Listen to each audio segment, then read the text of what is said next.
Fondenex a envoyé un mail il y a de cela un mois à tous ses clients pour leur annoncer une nouvelle importante en ce qui concerne la gestion de risque. Cette règle est appelée la règle du risque maximum de 3% à la fois. Alors, dans cette vidéo, je viens décortiquer cette règle-là. Dans la première partie, je vais vous expliquer en fond et en comble ce que cette règle signifie, quels sont les enjeux. Et dans une deuxième partie de cette vidéo, nous allons élaborer les domaines d'application, c'est-à-dire les comptes auxquels ou bien les situations auxquelles cette règle-là, elle va se référer, elle va s'appliquer et en fin de vidéo, naturellement, en troisième partie, nous allons dérouler les conséquences qui vont s'appliquer à vous, les sanctions que vous allez subir si vous violez cette règle nouvelle de Fondenex des 3% de risque à la fois. Allez, générique. Prêt.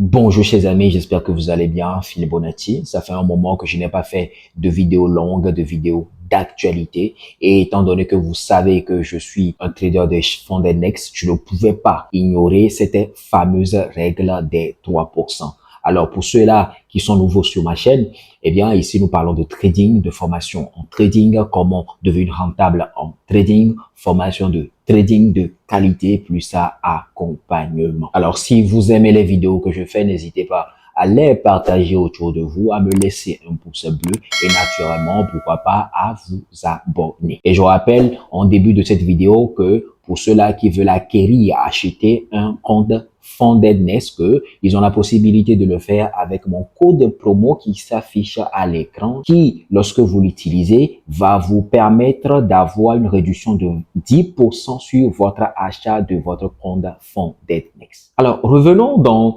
le sujet de la vidéo qui consiste à savoir véritablement tout ce qu'il y a à savoir sur cette fameuse nouvelle règle de gestion de risque de 3%. Donc, comme je le disais à l'entame de la vidéo, ils m'ont envoyé un mail, je crois que c'était le 14 novembre, d'accord? Donc, je me suis dit, je vais laisser un peu tasser les choses et je vais vous sortir une vidéo dans laquelle je vais vous expliquer de A à Z.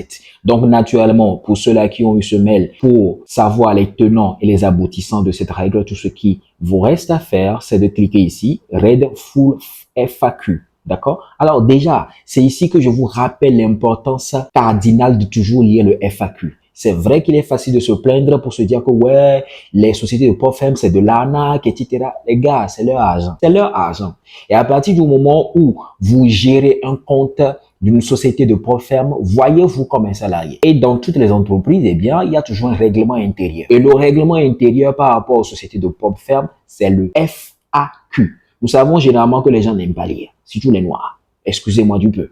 Mais lisez. Si vous voulez vraiment prospérer chez les sociétés de PropFM, moi, le premier secret que je vous donne, le premier conseil d'amis, de grands frères, de petits frères que moi je vous donne, c'est de toujours lire la foire aux questions. C'est vrai, c'est très facile de venir après crier sur les réseaux sociaux, on m'en a arnaqué, on a retiré mon compte, on m'a banni, mais tout ce dont vous avez besoin de savoir chez une société de PropFM se trouve dans leur FAQ. Lisez, maîtrisez leur foire aux questions, lisez leurs règles, leurs directives. Comme ça, en cas de problème, vous pouvez défendre votre cas. Donc, une fois que vous allez cliquer ici sur le FAQ, ça va vous rediriger sur la page où ils ont expliqué, d'accord, en des termes que je vais encore élaborer dans cette vidéo, la fameuse nouvelle règle du risque maximum de 3%. Une fois que nous avons cliqué sur le petit bouton, eh bien, ça nous dirige sur cette page. Et à l'entame de la page, vous voyez cette question-là qui est là. Existe-t-il une limite de règles? Existe-t-il, autant pour moi, une limite de risque à respecter? Fondenex dit qu'il n'impose aucune limite de risque sur les comptes challenge. Donc, ils disent que si vous prenez un compte challenge chez eux,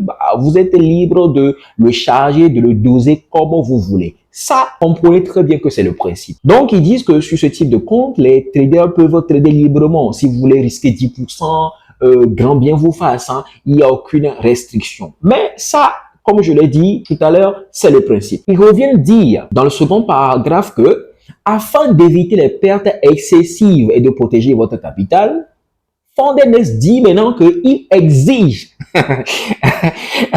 Arrivé à un moment, les gars, ils ont failli se foutre de nous. Attendez, soit vous exigez, soit vous n'exigez pas. Moi, j'ai compris. C'est la raison pour laquelle moi, quand moi j'ai lu cette partie de le FAQ, moi, ça m'a fait sourire. Tout ça là, c'est juste pour vous amener à avaler la pilule de la nouvelle règle de gestion de risque de 3%. Comprenez dès à présent que aujourd'hui, à l'heure actuelle, aujourd'hui, il vous est impossible de risquer plus de 3% à tout moment. C'est à ce tout moment-là aussi qui pose un problème. À tout moment veut dire quoi? À tout moment veut dire que si vous prenez une position, ou bien vous avez pris deux positions, ou bien vous avez fractionné vos positions en 3, 4, 10, il faudrait que la somme totale de votre stop loss ne dépasse pas 3%. Exemple, prenons notre petite calculatrice. Imaginons que vous avez un compte de 10 000 $.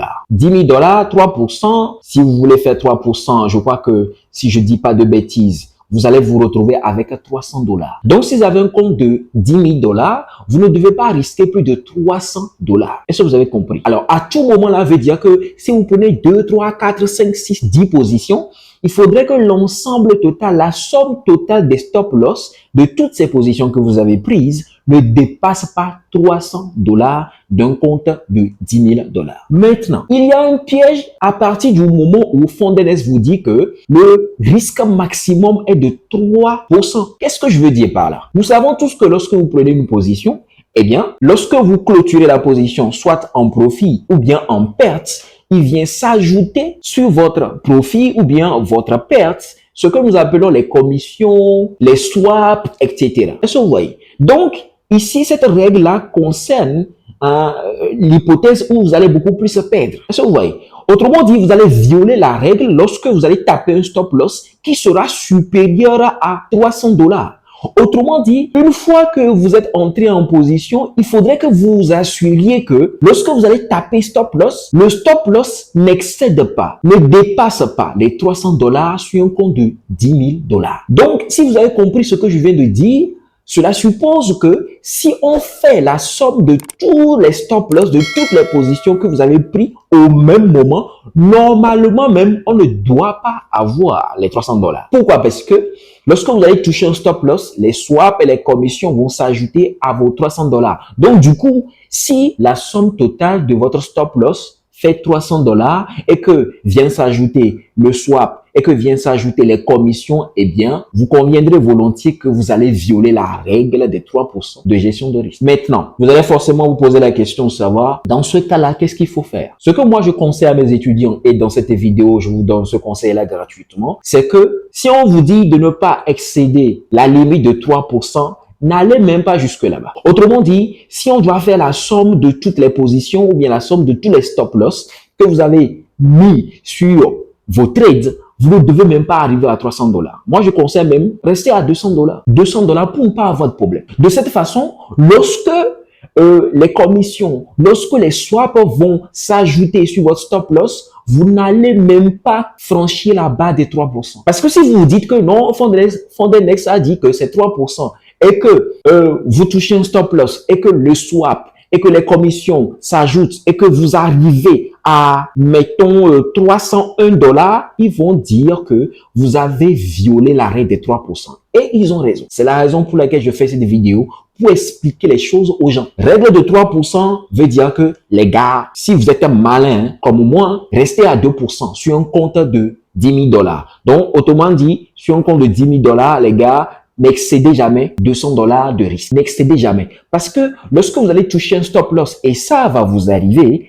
eh bien, il va y avoir des commissions et des swaps qui vont s'ajouter et le montant de ces swaps et de ces commissions-là varie en fonction du moment où vous tradez. C'est ça que les gens ne comprennent pas et après ils sont surpris, ils vont crier sur les réseaux sociaux, oh, on nous a arnaqué, j'ai bien respecté la règle de 3%, j'ai mis 3% de risque, c'est-à-dire les 300 $ et après ils disent que j'ai violé la règle. Eh oui, parce que vous avez ignoré dans le process tout ce qui est swap, tout ce qui est commission qui s'ajoute lorsque vous touchez le stop loss ou bien lorsque vous touchez votre take profit. Deuxième partie de la vidéo, nous allons nous poser la question de savoir quels sont les comptes auxquels cette règle s'applique. Alors, dans ce FAQ, vous allez voir que Fondenex lui-même, ils ont répondu à la question. Ils disent que cette règle s'applique à tous les comptes Fondenex. C'est-à-dire que si vous avez pris un compte un compte instantané, si vous avez pris un compte en 2 étapes, en une étape, etc., vous êtes concerné. Bref, tout le monde chez Fondenex est concerné. Et ce n'est pas tout. Ils disent que tous les styles de trading également sont concernés, que ce soit ceux-là qui prennent des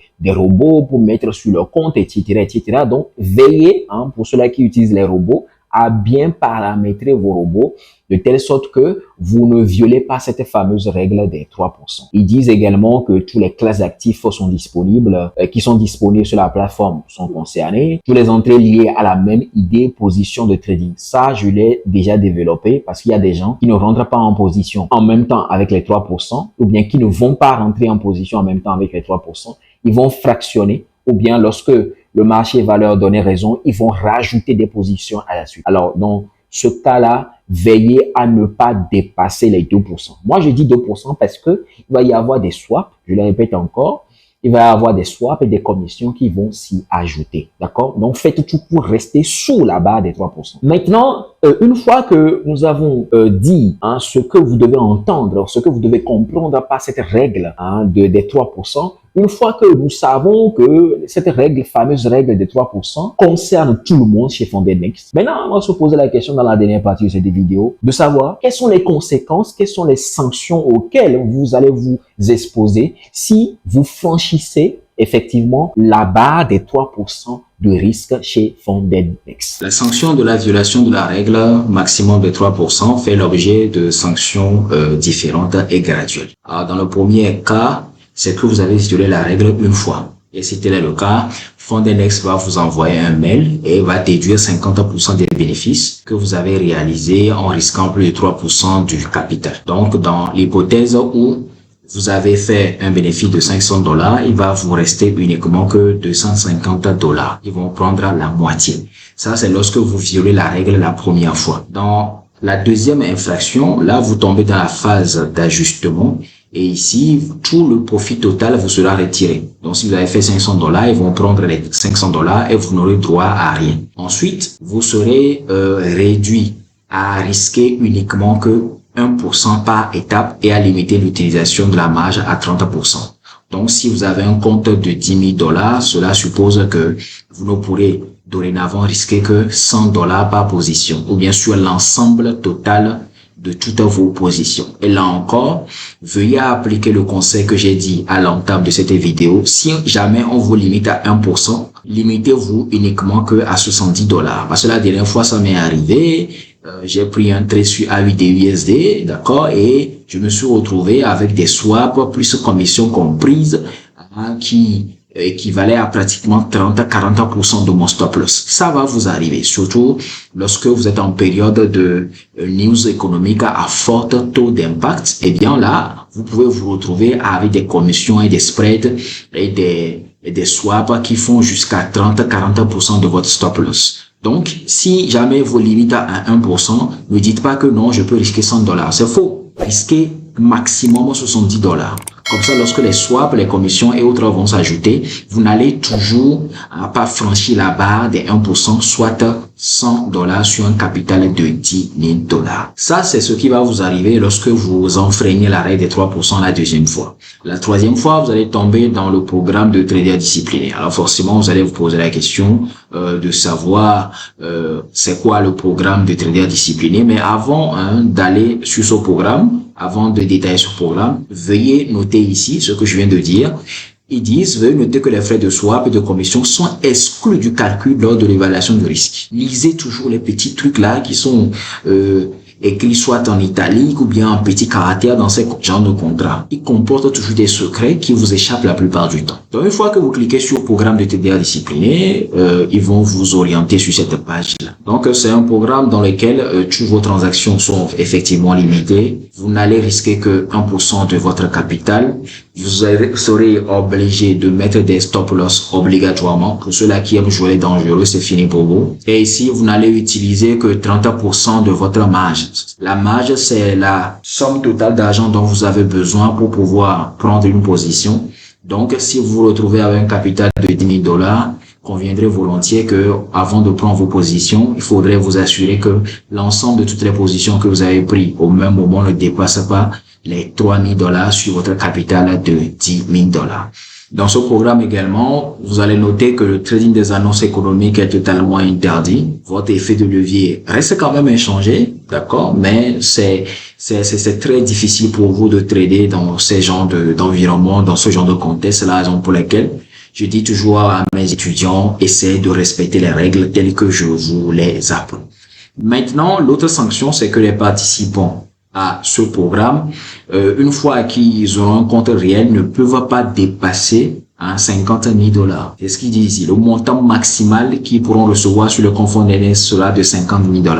Donc, vous conviendrez volontiers que votre carrière ou bien votre avenir chez FondNext dans ce programme-là est automatiquement compromis. Vous allez vous poser la question de savoir, est-ce que si vous faites partie de ce programme, est-ce qu'il n'y a pas possibilité de s'en sortir? Maintenant, vous devez comprendre également que rentrer dans ce programme, c'est facile parce que vous allez faire le con, vous allez faire le difficile, vous allez faire, oui, je suis puissant, je suis têtu, etc. Mais sortir de ce programme-là est très difficile parce que pour le faire, vous devez réaliser un bénéfice total de 50 000 $ et ensuite, vous devez effectuer 5 cycles consécutifs de récompense de performance. Alors, concrètement, ça veut dire quoi? La récompense de performance, c'est lorsque sur un compte, vous faites 5%. Donc, si vous faites 5% sur un compte de 10 000, c'est-à-dire que vous allez vous retrouver, si je ne me trompe pas, avec 500 $ de profit. Mais ce n'est pas tout. Ils disent que vous devez faire 5 cycles consécutifs. C'est-à-dire que vous savez qu'une fois que vous avez le compte, vous êtes payé généralement chaque 2 semaines. Donc, 5 cycles consécutifs veut dire que vous devez être payé. Votre compte doit être en positif pendant les 2 semaines d'affilée. Les 2 fois 5 semaines d'affilée. Ce qui est très chaud. Or, nous savons qu'en trading, il y a toujours des périodes de drawdown, des périodes où ça va pas trop fort. C'est très difficile de garder les 5% pendant les 2 fois 5, d'accord, semaines consécutives pour pouvoir vous permettre de sortir de ce programme. Donc, c'est la raison pour laquelle moi je dis à mes étudiants, une fois que on a posé les règles, essayez de les respecter pour ne pas en arriver jusque-là, d'accord? Donc, c'est lorsque vous allez faire ces genres de performance, c'est lorsque vous avez rempli ces conditions que vous serez admis à sortir de ce programme et à rentrer de l'autre côté, d'accord? Maintenant, là encore, il va y avoir des gens qui ne vont pas respecter les restrictions de ce programme de trader discipliné. Et ici, il y a des conséquences qui vont vous être appliquées à la première infraction, d'autres conséquences qui vont vous être appliquées lorsque vous allez violer plusieurs fois les règles du programme de trader discipliné. Je voudrais pas aller encore trop dans les détails parce que cette vidéo concerne uniquement que la règle des 3% maximum chez FondNext. Alors, pour ceux qui sont curieux, vous avez toujours le FAQ, d'accord? Je peux vous laisser également le lien dans la description de cette vidéo pour pouvoir nourrir votre curiosité intellectuelle. J'espère avoir l'occasion de vous parler très prochainement. D'ici là, portez-vous bien et on se dit ciao.